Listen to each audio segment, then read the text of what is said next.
I heard Sam Mendes once say that he is completely open-minded but completely opinionated. And I thought that's it. That's exactly what you need to be as a director. You have to have your receptors open to whatever suggestions are going to come at you, however they do. But at the same time, you have to be very opinionated. So even if you use 2% of the ideas that are suggested to you, it's the right 2%. That's the job, frankly. And I can't tell anyone how to know what's important. That is something simply that has to come through practice. And the daunting thing about becoming a better filmmaker is that it's hard to practice.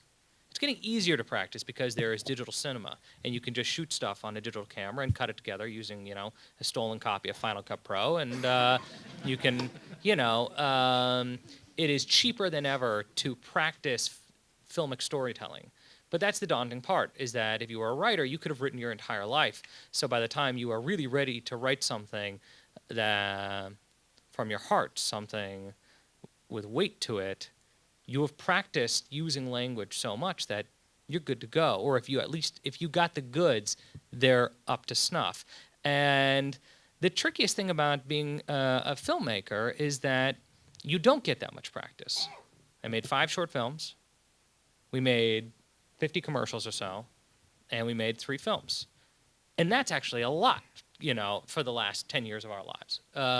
But it still doesn't compare to like how much I could have theoretically written in that time. So I think your ability to figure out whether a decision is an important decision or not, and if it is an important decision, what is the right decision, based on people coming to you with feedback or getting onto the set, and whether the actor's taking something in a new direction, and is that right? The actor changes the line of dialogue, is that right? The costume designer says, what if he was wearing this? It's never what you thought in your head.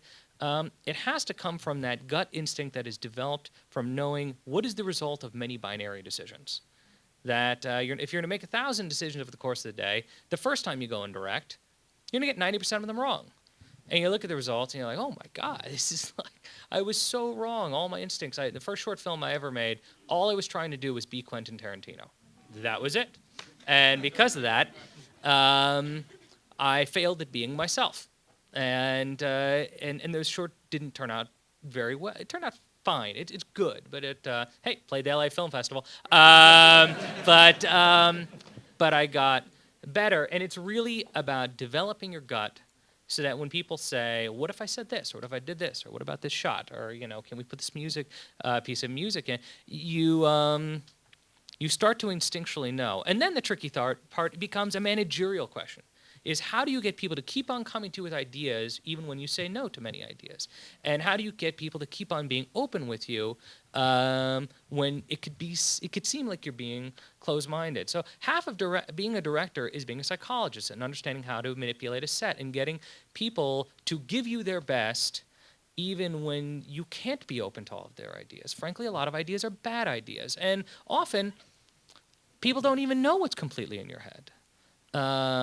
Even when we have as good a shorthand as, let's say, Eric and I do, he may not even know what I'm intending for an actor that I'm working on. Because we know each other so well, it's getting more and more, and often he does know kind of everything that's in my head.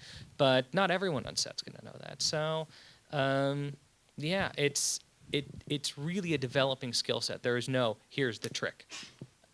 And it actually speaks to a very important lesson, because when I go and I speak at a lot of colleges and I meet a lot of young filmmakers, and when I meet them, I often hear kind of the same thing. They want to, like, every young director wants to make an action film and a sci-fi film and a romance film, and they want to make a film that looks like a Kurosawa film, and they want to make a film that looks like a Spielberg film and a Hitchcock film.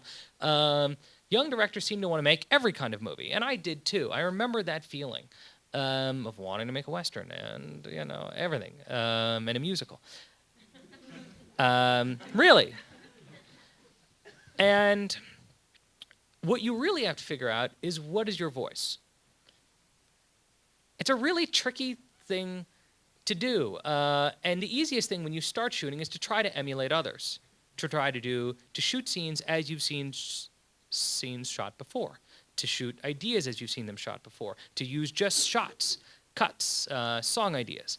All of that is the safest way to kind of try to tell a story, but it's actually inaccurate, and it will not lead you to kind of honest filmmaking. You have to somehow find your voice. You don't know what it is. Like, I don't even know what you were talking about basically what my directorial voice is, and I don't even know what you're talking about, because that's just what I instinctively do, and I found a way to kind of follow my instincts, and because of that, there's a consistency to the way that I'm telling my stories, and the tone between all three films, even though they are slightly different genres. The first one's a satire, the second one's more of a comedy, the third one's more of a drama. So I think, look, the answer to your question is that part of you that tells you how to do something, for instance, how you write, there's a way that you naturally write. And I found when I started writing, when I talked to a lot of young writers, it's the same thing. You're trying to write like someone else. You like, oh, I love Tim Burton movies, so I'm going to start writing. I'm going to try to write like John because I love that voice, and you're forcing it. You aren't John August. That isn't your voice. Or you love Tarantino films, so you're going to try writing like that.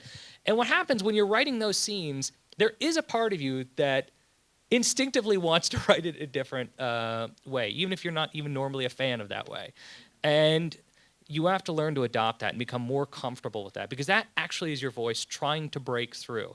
And once you can start to kind of listen to it and accept it, it finds its way into every part of your filmmaking, from your writing to picking locations, to why you like a certain actor over another, and how you direct them, whether you direct them to go bigger or smaller. And in a strange way, it feels limiting. It's like a mini midlife crisis you have to go through.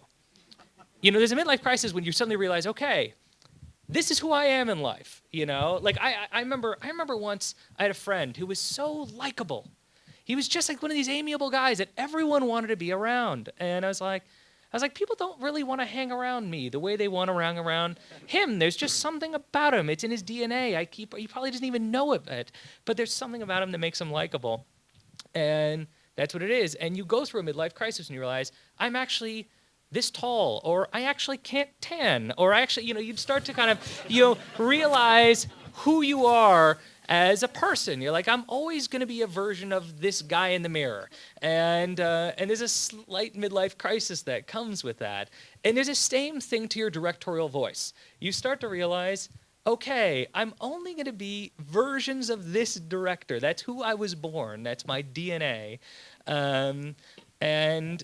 And once you can embrace that, then you can develop that and make it strong. And at a certain point, it is what will make you special.